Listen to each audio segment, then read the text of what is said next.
दीदी क्लास में मतलब वो पहाड़ी भाषा में बोलूँ, सांप गिरा है, तो बोला नहीं हिंदी या पंजाबी में बोलो। तो मैंने कहा दीदी ऐसे से चलता है और काटता है ना, वो क्लास में है। तो बोला सांप, मैंने बोला हाँ जी दीदी। तो फिर मैंने क्लास में सांप कहाँ से आया? तो हमने बोला दीदी ऊपर से। तो के ऊपर तो छत होती है। मैंने कहा छत से ही आया है। बोला चलो मेरे को दिखाओ। फिर मैं दरवाजे के पास खड़ी रही और दीदी को बोला दीदी ग्रामोफोन के पास देखो। तो वो ना ग्रामोफोन के पास ही बेचारा बैठा हुआ था, ऐसे से गोल गोल हो करके और ऐसे ऐसे कर रहा था। और इतने में रिकॉर्ड बंद हुआ और दीदी ने ऐसा बोला ना सबको कि सभी बाहर आ जाओ ऐसे। तो सब धीरे धीरे ऐसे बड़े मस्ती से आराम से। तो दीदी ने फिर बोला कि क्लास में सांप है, आप सब बाहर आओ। तो फटाफट कर जाके सब लोग बाहर भागने लगे। तो जब भागने लगे तो वो पाँव की वो आवाज़ होती है ना ऐसे थम थम कर करके, तो बेचारा सांप भी डर गया और वो भी ऐसे भाग दौड़ करने लगा। तो दीदी ने बोला कि ये सांप किसी को काट लेगा तो इसको मार दो। तो फिर मैंने सुना कि दीदी कह रही है सांप को मार दो। मैंने बोला नहीं नहीं दीदी सांप को नहीं मारो। बोला क्यों?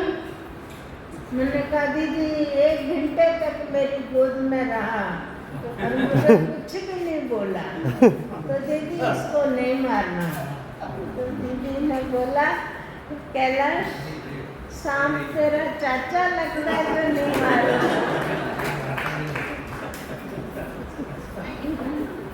और फिर क्या तो मार दिया था उसको।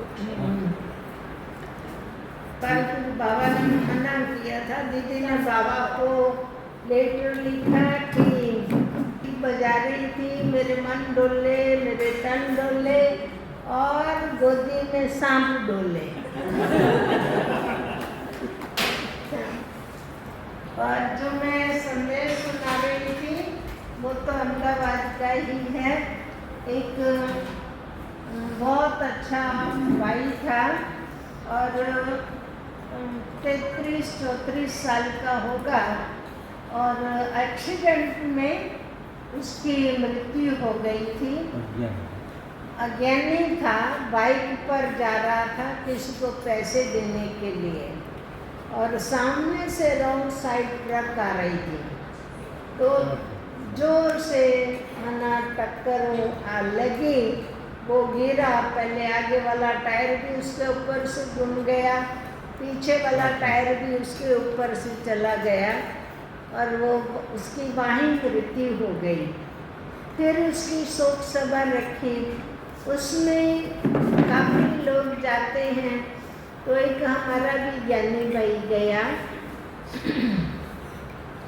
किसी भाई को छोड़ने के लिए। तो देखा वहाँ बहुत रो पीट रहे हैं, ऐसे बहुत दुखी हो रहे थे।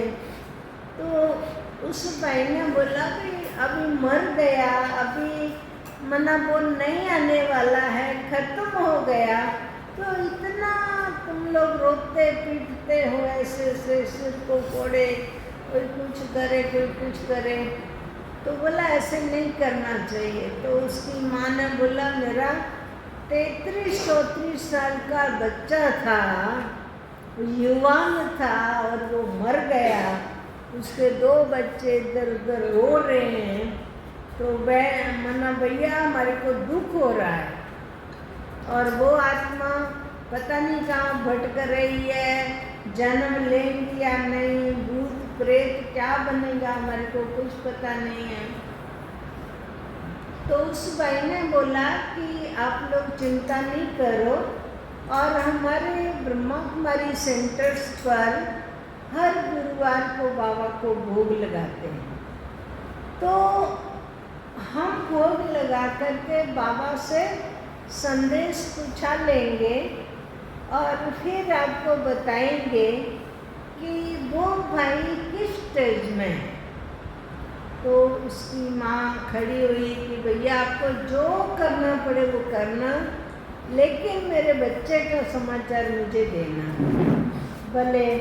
तो जो अब मैंने अभी शारदा बहन स्टेज पर होती है ना, वो अहमदाबाद में रहती है। तो उस पहले वो भाई हमारे ही पास आता था, लेकिन फिर उसके पास जाता था क्योंकि उसके लड़के ने नया घर लिया था। तो फिर वो उसको बोला कि दीदी भोग लगाना है, गुरुवार को एक भाई ने शरीर छोड़ा है। तो बोला उसका संबंधी कोई ज्ञान में आता है? नहीं। वो आता था? नहीं। तो और कोई जान पहचान वाला ज्ञान में चलता? बोला नहीं चलता है। तो शारदा बहन ने बोला तो हम भोग नहीं लगाएंगे। फिर बोला दीदी आप सरला दीदी से पूछो ना। तो दीदी से भी पूछा, दीदी ने भी बोला कोई ज्ञान में नहीं आता है। तो कौन बाबा बाबा, कौन सा बाबा, ऐसे क्या समझेंगे उसको। तो बोला हम लोग भोग नहीं लगाते हैं। फिर उस भाई ने, वो VIP भाई था यज्ञ का वैसे, तो उसने फिर बोला कि दीदी ऐसे करो बाबा को पूछो आओ। तो फिर सरला दीदी ने बोला कैलाश जाओ बाबा से पूछ के आओ कि भोग लगावे या नहीं लगावे। तो हमने बोला दीदी मना करते हैं ना, हम लोग अज्ञानी लोगों का भोग लगाते ही नहीं है। दीदी ने बोला मुझे पता है, लेकिन हम लोग सब ने मना किया, पर वो फिर भी बोलता है कि बाबा से पूछो। तो आप पूछ के आओ। फिर गए, बाबा से पूछा, बाबा को सारी कहानी सुनाई। बाबा ने बोला बच्ची भले भोग लगाओ। बाबा को बोला बाबा हम लोगों ने मना किया है। बोला मना भले किया है पर भोग भले लगाओ, और भोग लगाने में कल्याण है, बहुत बड़ी सेवा समाई हुई है। तो फिर उसको बोला कि भले, बाबा ने बोला भोग लगाओ। तो 2-4 दिन के बाद भोग लगाया। जब भोग लगाया तो बाबा ने बोला कि बच्चा बगीचे में बैठा है और आप मिल के आओ। तो देखा कि वो बगीचे में ही बैठा हुआ था। और फिर हमने, हाँ बर्तन में, फिर हमने बोला कि भैया आपके लिए हम खाना लाए हैं, और आपकी मम्मी ने, पापा ने, आपके भाई भाभीयों ने, सब ने बहुत बहुत याद दी है। सब बहुत याद करते हैं, लेकिन सब मम्मी पापा कह रहे हैं कि मेरे बच्चे की क्या स्थिति है, वो आत्मा भटक रही है, दुखी हो रही है, शांत है, क्या है। तो ये भी पूछा है और आपके लिए खाना भी भेजा है। तो वो भाई ने एक भी जवाब ना दे रहे। काफ़ी भी खाना भेजा आपके लिए, लेकिन नहीं खाए, नहीं बोले, नहीं कोई जवाब दे। तो और हम लोग भी पहचानते नहीं थे, ज्ञान में वो भाई चलता नहीं था। तो फिर हमने बोला कि भैया ये बाबा का प्रसाद है, और आपके मम्मी पापा ने बोला हमारे बच्चे को खिलाना, तो आपके लिए ये बाबा का भोग लाई हूँ, तो आप लीजिए। और आपके मम्मी पापा बहुत दुखी हो रहे हैं, बहुत चिंता में हैं, तो वो भी पूछते हैं आपसे, ये प्रश्न पूछे हैं। तो उसने भोग को ऐसे माथा टेक करके और हाथ जोड़ करके फिर भगवान को याद करके उसने खाना खाया और बोला कि बहन आपने जितने भी मेरे से प्रश्न पूछे मैंने सुना, लेकिन इन सब प्रश्नों का उत्तर आप जब मना दूसरी बार आएंगी ना तब उसका उत्तर देंगी। तो मेरे को बड़ा आश्चर्य लगा, इतनी मुसीबतों से तो अभी आई। पहले शारदा बहन ने मना किया, सरला दीदी ने मना किया, हमने भी मना किया, और फिर भी मना वो बेचारे ने बोला पूछो ही पूछो। तो मैं कितनी मुश्किलातों से तो आई, और अभी ये भाई बोलता है कि आप जब दूसरी बार आएंगी ना तब मैं उत्तर दूंगा। फिर हम नीचे आ गए, उनको सुनाया कि उन्होंने बोला है कि 2-4 दिन के बाद मैं जब आप दूसरी बार आएंगी तब मैं सब कुछ सुनाऊंगा। तो दीदी के याद तो दी होगी ना बच्चों को या पत्नी को या माँ बाप को, दीदी नहीं दी, उनके भाइयों को याद दी होगी ना दीदी। कुछ नहीं बोला, बस बोला है कि मैं 2-4 दिन के बाद जब दूसरी बार आप आएंगी तब मैं सुनाऊंगा।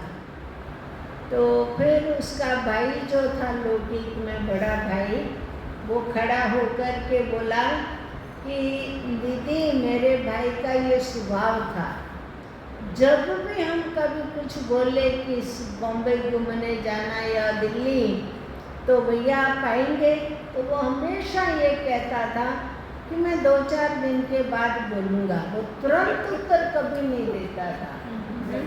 तो बोला मरने के बाद भी उसने वही धंधा किया। ऊपर जाके तो बोला मेरे भाई का स्वभाव था, तो ऊपर जाने के बाद भी वो स्वभाव साथ में रहा। फिर 2-4 दिन के बाद फिर से भोग लगाया। तो जब ऊपर उसको देखा तो जैसे मैं बर्तन में पहुंची तो तुरंत बोला कि दीदी ओम शांति।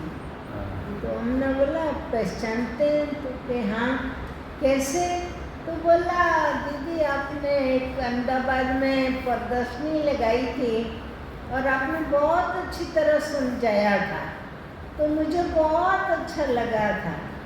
तो और जब मैंने शादी की तो शादी के बाद हम और हमारी पत्नी घूमने के लिए आबू गई थी।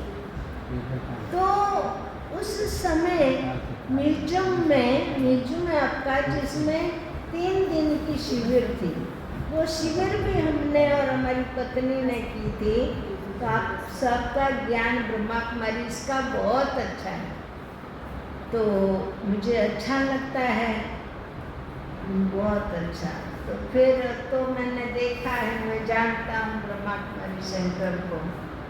पहले आपके लिए खाना लाए हैं, आपके मम्मी पापा ने बहुत बहुत याद की है, बहुत चिंता करते हैं। तो और पूछा है कि कोई आपकी इच्छा हो, कोई अधूरा संकल्प रह गया हो तो हम पूरा करेंगे। तो बोला मेरे मम्मी पापा ने मेरी सब इच्छाएं पूरी की, खूब अच्छे श्रेष्ठ संस्कारों से मेरे को पाला संभाला, आगे बढ़ाया। लेकिन जब मुझे मेरे माँ बाप की सेवा करनी थी तभी ही मैं माँ बाप के पास नहीं रहा। लेकिन बोला मम्मी ने पूछा है कि आपकी कोई इच्छा है तो मैं ज़रूर बताता हूँ। तो मम्मी ने जो बोला कोई भी अधूरा संकल्प हो तो हम पूरा करेंगे। वैसे मेरे सब संकल्प पूरे हुए हैं, लेकिन मेरे घर वाले माँ बाप भाई बहन कोई भी संबंधी को कुछ भी पता नहीं है, पर मैं और मेरे फ्रेंड ने, हम दोनों ने ज़मीन ली थी, हमारे को कुछ वहाँ करना था, पर अब तो मैं नहीं कर सकता हूँ। मेरी ज़मीन छोटी है और मेरे फ्रेंड की ज़मीन बड़ी है। तो बोला कि वो जो ज़मीन है वो अंबाजी में है और वो ऐसे ही है, अभी तो मैं कुछ नहीं कर सकता हूँ। तो मुझे इच्छा है कि उस ज़मीन पर बाबा का सेंटर बनेगा तो मुझे बहुत बहुत खुशी होगी। फिर हम लोगों ने सारा जो संदेश वगैरह कृष्ण आत्मा ने दिया, उसने ये भी बताया कि मेरा जब एक्सीडेंट हुआ मैं पैसे देने जा रहा था, देने दिए हैं, और वो जो पैसे थे मेरी पैंट की जेब में थे, और जब एक्सीडेंट हुआ उसी समय पुलिस वाले ने मेरे पैसे निकाल लिए हैं। मैंने जिस भाई को पैसे देने थे उसको नहीं दिए हैं, तो मम्मी को बोलना उनको पैसे दे दे। बता वो भाई को मैं पहचानती हूँ, भेजूंगा सेंटर पर। हाँ, तो फिर हमने बोला कि भैया सब बातें तो ठीक है, परंतु आपकी ज़मीन कहाँ है और आपका फ्रेंड कौन है वो भी नहीं हमारे को पता है, उसका क्या नाम है, कहाँ रहता है, कुछ नहीं जानते हैं। तो उसने बोला दीदी आप जब जाएंगी ना तो मैं उस भाई को, मतलब उस घर से ऑफिस जा रहा है, वो रास्ते में है, तो मैं उसको सेंटर पर भेजता हूँ। मैंने कहा वो कौन है, हमने देखा ही नहीं, उसका नाम क्या है, हम कैसे पहचानेंगे कि वो भाई है। बोला वो दीदी सामने से आपको बोलेगा। मैंने कहा तो भले। परंतु हम जब बाबा के पास से नीचे आए और संदेश सुना रहे थे तो उसी समय एक भाई आकर के बैठा, सारा संदेश सुना। उसके बाद वो भाई खड़ा हुआ और बोला कि बहन जी ओम शांति, आपने जो संदेश सुनाया तो मेरे फ्रेंड ने मुझे कहा था कि जब तक मैं ना बोलूं तब तक किसी को भी ये ज़मीन के बारे में चर्चा नहीं करनी है। तो बोला कि आपको तो पता नहीं था, परंतु आज आपने सबको सबके बीच में सुना दिया कि मेरे फ्रेंड ने बोला उस ज़मीन पर ब्रह्मा कुमारी सेंटर का माना वो सेंटर बने तो मुझे बहुत खुशी होगी। तो मैं बता देता हूँ कि वो ज़मीन मैंने और मेरे फ्रेंड ने जो मर गया उसने ली है। तो वो यहाँ गुजरात में ही माना अंबाजी में आबू के पास में वो ज़मीन है और उसके जो कागज़ हैं वो मेरे पास है। ऑफिस से आकर के मैं घर से कागज़ ले कर के दीदी को, मम्मी पापा को दे दूँगा।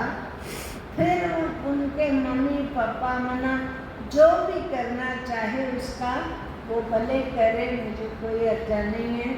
बाकी मैं अभी ऑफिस जा रहा था और मेरे को ऑफिस जाते जाते संकल्प आया कि आज मेरे फ्रेंड का सेंटर पर भोग लग रहा है तो मैं भी जाऊं।